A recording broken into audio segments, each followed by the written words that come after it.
मौजूद मैं लखनऊ के बीच बातचीत करने के सिलसिले को जोड़ने के लिए देश को जवाब दो में आपका बहुत बहुत शुक्रिया।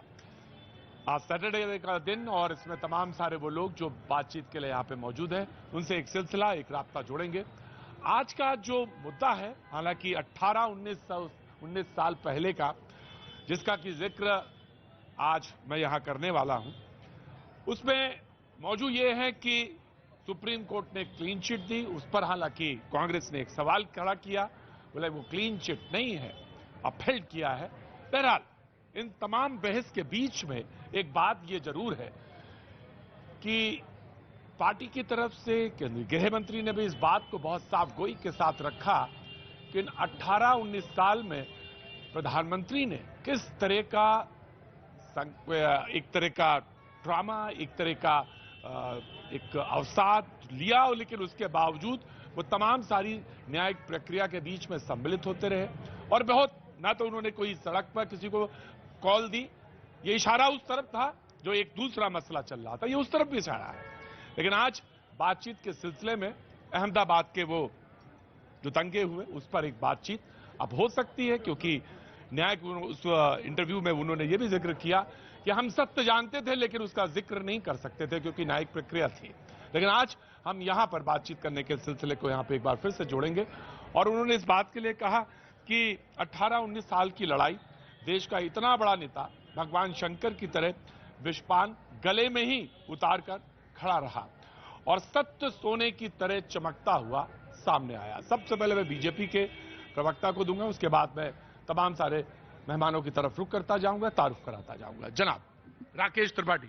देखिए, आज सुप्रीम कोर्ट ने जब ये फैसला दिया है, मुझे लगता है ये उन लोगों के चेहरे पर एक झन्नाटेदार तमाचा है जो लगातार प्रधानमंत्री जी की छवि को गिराने के लिए हर तरह के षड्यंत्र रचते रहे, हर तरह का दुष्प्रचार करते रहे। 60 से अधिक प्रकार की जांचें हुई हैं, जांच के कमीशन बने, नानावटी आयोग की पहली जांच की रिपोर्ट, दूसरी जांच की रिपोर्ट, मेट्रोपॉलिटन मजिस्ट्रेट की रिपोर्ट, हाईकोर्ट की रिपोर्ट, सुप्रीम कोर्ट का आदेश। सारे आदेशों को धता करके, कुछ एनजीओ गैंग बना करके, पत्रकारों के साथ मिलकर के, पॉलिटिकल पार्टीज लगातार छवि खराब करने के लिए, और केवल नरेंद्र मोदी जी की नहीं, गुजरात के मुख्यमंत्री अमेरिका न जाने पाए, वीजा न मिलने पाए, कैसे कैसे षड्यंत्र रचे गए थे। लेकिन ये सारे षड्यंत्रों का पर्दाफाश करते हुए सुप्रीम कोर्ट ने स्पष्ट कर दिया कि दंगे में किसी प्रकार की कोई लापरवाही, हिला हवाली या कोई साजिश षड्यंत्र नहीं किया गया था। स्पष्ट हो गया है, कहीं कोई षड्यंत्र नहीं था। शब्द का इस्तेमाल है षड्यंत्र, हाईएस्ट लेवल पे कहीं कोई षड्यंत्र नहीं था। हमारे साथ मोहम्मद अतीक साहब मौजूद हैं, मुस्लिम लीग से हैं।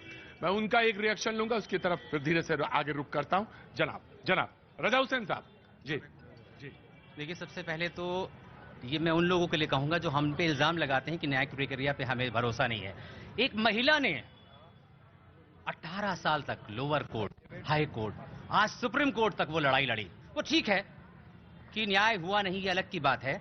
एसआईटी ने क्या रिपोर्ट दी? आपको क्यों नहीं लगता कि न्याय हुआ? देखिए, एसआईटी की जो रिपोर्ट है, एसआईटी की रिपोर्ट में कहा जाता है कि उसने डीवीआर को चेक नहीं किया, उसने एग्जामिन नहीं किया उन गवाहों को, उसने गुलबर्गा सोसाइटी में कहां से विस्फोटक आए, कहां से जलाए गई, उसके ऊपर कोई कारण नहीं, उसको क्लोजर रिपोर्ट। गवाहों का जिक्र है उसमें, उन्होंने कहा कि वो जो गवाह है एग्जामिन नहीं किया। एसआईटी सुना गया, बस सुना गया है। एसआईटी, हमें उनसे वफा की है उम्मीद जो नहीं जानते कि वफा क्या है। क्या करेंगे हम? नहीं तो हाईएस्ट जो एपेक्स बॉडी है, वहां से आने के बाद भी गुंजाइश रहती है क्या? मैं यही जानना चाहता हूं। ये दिलों में गुंजाइश है या न्याय प्रक्रिया पे विश्वास नहीं? मैं यही कहना चाहता हूं, क्या जाफरी साहब ने अपने आप को खुद आग लगा ली, या इतने 64, 69 लोगों ने खुद आग लगा ली? मैं आया ऑफ कोर्स। मैं एक बहुत कठोर आपत्ति जताऊंगा प्रतिज्ञा। क्या देश की कॉन्स्टिट्यूशन से बनी हुई सुप्रीम कोर्ट के निर्णय की चौराहों पर, चाय की दुकानों पर आप ये तय कर देंगे कि न्याय नहीं हुआ? क्या भारत के संविधान में कोई आस्था नहीं बची है? क्या देश की न्यायिक प्रक्रिया में कोई आस्था नहीं बची है? और नहीं बची है तो क्यों भारत में? मैं कह रहा हूं कि एसआईटी की रिपोर्ट शक में है। मैंने सुप्रीम कोर्ट को कुछ नहीं कहा। सुप्रीम कोर्ट ने तो वही करा। यही एसआईटी रिपोर्ट तो वहां थी ना, उनके मद्देनजर थी उनकी। वही मैं कह रहा हूं, एसआईटी ने अगर सही से जांच करी होती, सही से एग्जामिन किया होता, क्रॉस एग्जामिन किया होता, तो आज जाकिया जाफरी को यूं दर दर भटकना नहीं पड़ता। राइट। ये बात तो सुप्रीम कोर्ट के आदेश में भी आती कि एसआईटी ने जांच ठीक नहीं की। अगर ये बात ये कह रहे हैं, सुप्रीम कोर्ट का निर्णय स्पष्ट कर रहा है कि 16 वर्षों से लगातार आप बर्तन को गर्म रखने का प्रयास कर रहे हैं, ये इसमें किसी प्रकार के षड्यंत्र के जो लक्षण नहीं मिलते हैं, स्पष्ट कह दिया सुप्रीम कोर्ट ने, फिर भी ये मानने को तैयार नहीं। मैं आया 1044 लोग उस दंगे में भेंट चढ़े, जिसमें से 790 मुस्लिम थे और 254 हिंदू थे। जी प्रभात जी। देखिए प्रतीक जी, जैसा कि अब हमारे साथी एसआईटी पे सवाल खड़ा कर रहे हैं, सुप्रीम कोर्ट ने उस एसआईटी रिपोर्ट को एक्सेप्ट किया। कहीं इफेक्ट देखिए, अगर आप एसआईटी पे सवाल उठाएंगे तो प्रधानमंत्री नरेंद्र मोदी के वो 20 साल जो दुख और दर्द में चुपचाप काटे हैं, उसको कौन वापस करेगा? मैं पूछना चाहता हूं इस देश से, आप कौन सा एक्शन का रिएक्शन था वो? आप कौन सी चीज को किस मुख्यधारा पे ले जा रहे हैं? समाज में आप क्या परोसने जा रहे हैं भाई? ये जो सवाल यह है कि भरोसा क्यों नहीं हुआ? बादशाह सलामत के ऊपर सबको भरोसा है भाई। हम तो बकरी चोर और मुर्गी चोर और अंडा चोर और किताब चोर और ये सब चोर हैं हम लोग, तो हम लोग बादशाह सलामत पे क्या कह सकते हैं? जी जी, मैं आप पूछिए ना, खुद पूछिए। हम बादशाह सलामत के ऊपर कैसे इल्जाम लगा सकते हैं? बादशाह सलामत तो सब कुछ जो करेंगे वो जायज है भाई, और उनके सब कुछ। पहली बात तो जनाब, मुझे बादशाह सलामत शब्द पे एतराज है। मैंने आप पे नहीं, आपको भी होना चाहिए। अगर बादशाह सलामत होते अगर बादशाह सलामत ही यहाँ पे होते तो माफ करिएगा हुजूर, ना तो वो निजाम रही और ना बादशाह रहे। बड़े बड़े बादशाह यहाँ पे चले गए। हम जनतंत्र, प्रजातंत्र और लोकतंत्र में विश्वास करते हैं और रहने हैं और इसी में है ना साहब? तो इसमें तो मुझे घोर आपत्ति है, घोर आपत्ति। आपको इस पे नहीं है कि हम बकरी चोर है, मुर्गी चोर है, इस पे भी कह दिया आपको आपत्ति है? हम बकरी चोर हैं? नहीं, अगर आप ही अपने ऊपर क्यों इल्जाम लगा रहे हैं कि आप बकरी चोर हैं? नहीं, आप अच्छे खासे इंसान हैं, तो आप क्यों नहीं? जी एक minute, you have to hold on. जी ये अभी भी ये अभी भी मुगलिया सल्तनत में विश्वास रखते हैं और इसीलिए परिवारवादी राजनीति करते हैं। इनके यहाँ राजनीति का मॉडल ही यही है कि मुगल बादशाह के एक बादशाह को हटा करके कैसे उसका बेटा कब्जा कर ले। ऐसे ही किया ना अखिलेश जी ने कब्जा मुलायम सिंह। नहीं, बात आज मसला कुछ और है। नहीं, मुगलिया सल्तनत का नाम जब ये ले रहे हैं, बादशाह सलामत कर रहे हैं, तो बादशाह सलामत की कल्चर इनके यहाँ है। लारी साहब, आप मैं पूछूंगा, लेकिन you have to hold on बहुत सलीके से। आप इनसे पूछें या इनसे पूछें या किनसे पूछें, लेकिन आपको थोड़ी देर में पहले मुझे अपनी इस पे करने दीजिए, डेकोरम पे मैं जनता पे आऊंगा। जनाब लारी साहब, देखिए बादशाह सलामत पे इनको ऐतराज है। बादशाह सलामत उसको कहा जाता है तो जो राज करता है। ये कौन सा यहाँ पे राजतंत्र है साहब? लारी साहब, राजतंत्र कौन है? राजतंत्र में राजा ही तो राज कर रहा है। मैंने उनको तुरंत टोका। राजा राज कर रहा है, वो राजा भैया। मुझे लारी साहब तारिक अहमद लारी साहब समाजवादी पार्टी के नेता हैं। लारी साहब, मुझे सिर्फ एक ही बात आपसे पूछनी है। अभी भी नींद नहीं खुल पाई है क्या? ये अभी भी उनींदी में है या आंख खोलना नहीं चाहते या देखना नहीं चाहते? दिख तो रहा है लेकिन फिर भी देखना नहीं चाहते। बकरी चोर क्या देखेगा भाई? हम बकरी चोर हैं और सब कुछ है, सब कुछ है। I won't allow anybody. हम सब कुछ हैं, लेकिन जो 1044 लोग आप कह रहे हैं उसका वो नंबर बहुत ऊपर है। वहां कुछ नहीं हुआ था, वहां पे सब लोग अपने आप मर गए थे भाई। आप गलतफहमी में। राइट, मैं आया जनाब जी प्रभात जी। देखिए सामने चल रहा है, हिरासत में ले ली गई है, ठीक है ना? अपने जो एनजीओ चलाते थे, जिन्होंने एक षड्यंत्र रचा उस समय, कुछ लोगों ने भ्रामक प्रचार करके, अरे भाई आप कहां इस देश को उस समय आप ले जा रहे थे? कोई नहीं बोला। विश्वास की जो बड़ी लकीर मोदी जी ने खींची है ना, उस लकीर को के आसपास कोई नहीं आ पा रहा है। 20 साल घुटते रहे वो। आज जरा सी कोई बात होगी ईडी की, पूरी पार्टी चली जाएगी, धरना प्रदर्शन करेगी मना कहने का। क्या मोदी जी ने कुछ किया था ये 20 साल में?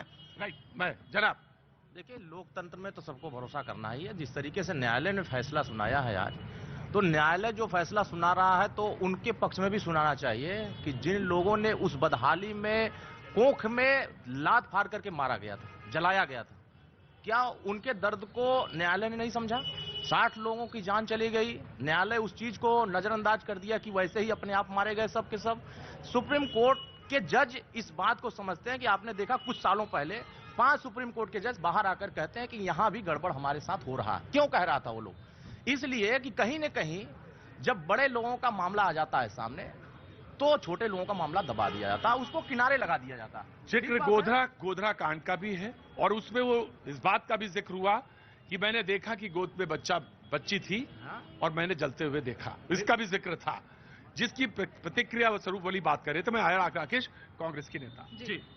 जी, बातें इतनी बड़ी बड़ी हो रही हैं। 20 साल का दर्द कई परिवारों के साथ भी रहा होगा। माननीय हमारे प्रधानमंत्री जी हैं, अगर उन पे कुछ लगा था और उस पे एसआईटी की रिपोर्ट अपहेल्ड की गई है, उसमें उसके ऊपर बात की गई है, उसके ऊपर कोई जांच फिर से नहीं बैठाई गई। जहां तक बात है कि ये लोग सीधे सीधे बोल देते हैं कि दर्द उन परिवारों का दर्द था जिनको जलाया गया या जो भी मरे, वो हिंदू या मुस्लिम हो।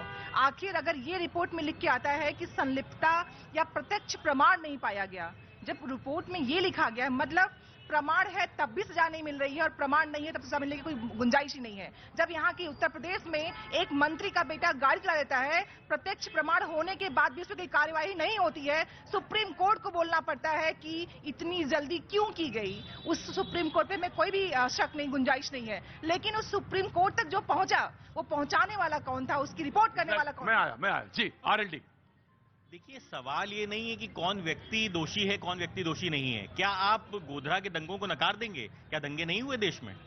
अगर वो दंगे ट्रेन में इंसिडेंट हुआ उसको नकार देंगे? नहीं, बिल्कुल ही नकारेंगे, बिल्कुल नहीं नकारेंगे। क्यों नहीं जिक्र करेंगे फिर? नहीं, बिल्कुल जिक्र सवाल करेंगे। तो पूछा जाना चाहिए ना। चाहे हिंदू मरा हो, चाहे मुसलमान मरा हो। मैं यही कह रहा हूं। देखिए, यहाँ पे सवाल ये है कि सरकार की कार्यशैली क्या थी। आप कब तक धर्म के नाम पे उन्माद फैलवाते रहेंगे? आप सुप्रीम कोर्ट ने साफ इस बात का उल्लेख किया कि ऊपर ऑफिशियल्स में, ऊपर टॉप लेवल्स पे कहीं कोई किसी तरह का षड्यंत्र, इसी को बात कहा गया बार बार। देखिए, सवाल सरकार की कार्यशैली पे है, सरकार सवाल किसी पर्टिकुलर व्यक्ति पे नहीं है। तो सुप्रीम कोर्ट ने जो जिस बात के लिए कहा कि हम उस पर कोई ऐसी प्राइम ऑफिस चीज नहीं दिखती है। नहीं, सरकार किस तरीके से चल रही है, किस तरीके से देश के अंदर वो थाली परोसी जा रही है धर्म की, वो आपको देखना पड़ेगा। मैं जिस चीज का उल्लेख कर रहा हूं, मैं वहीं पे जाना चाहता हूं। इस समय क्या हो रहा है या नहीं, इस पर बात नहीं हो रही। जी जनाब राकेश। मैं तो सवाल पूछ रहा हूं।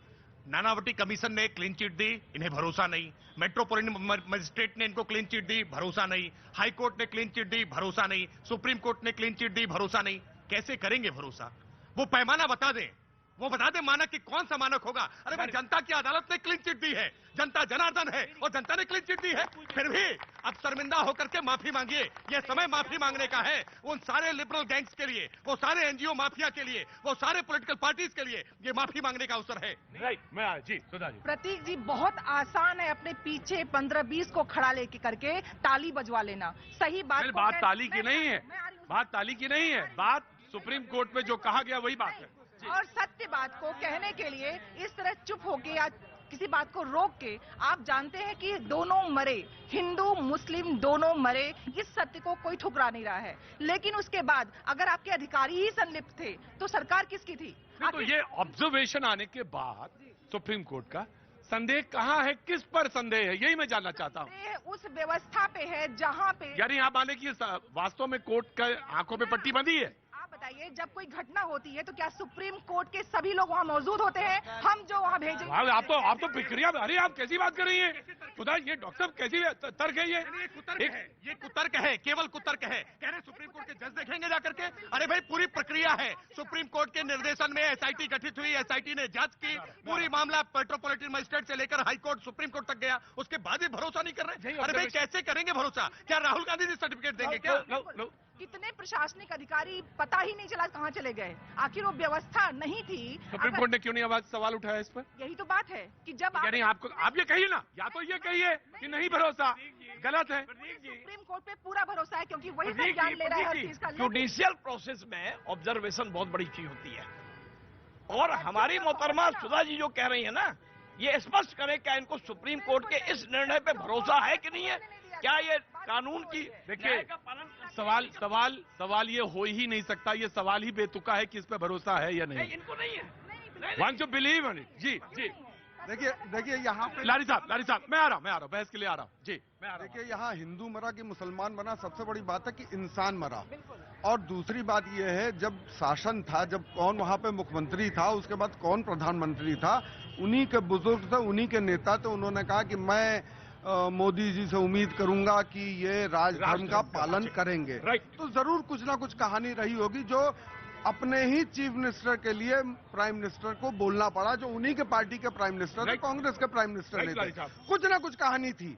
अब दूसरी बात यह है, उन्हीं के कैबिनेट के मंत्रियों में से, मतलब जो मंत्री, पूरा मंत्रिमंडल की बात कर रहा हूं, उन्हीं के मंत्रियों में से लेडी जो गिरफ्तार हुई और जेल गई वो हैं। उन्हीं के सहयोगी जो बेचारे अब नाबीना है, आंख से देख नहीं सकते, उन्होंने क्या उनके ऊपर जब स्टिंग ऑपरेशन हुआ था क्या क्या कहा, वो सब कंसिडरेशन में नहीं लिया गया। ठीक है भाई, नहीं लिया गया, फिलहाल बादशाह वक्त का वक्त है। बादशाह को चलाना है राज, और राज चलाने के लिए उसको पहला सवाल आपका राइट फ्रेम में पूछा गया कि एक ऑब्जर्वेशन था और ये कहा गया था, अटल जी ने कहा ये बात, ये जिसको उन्होंने उल्लेख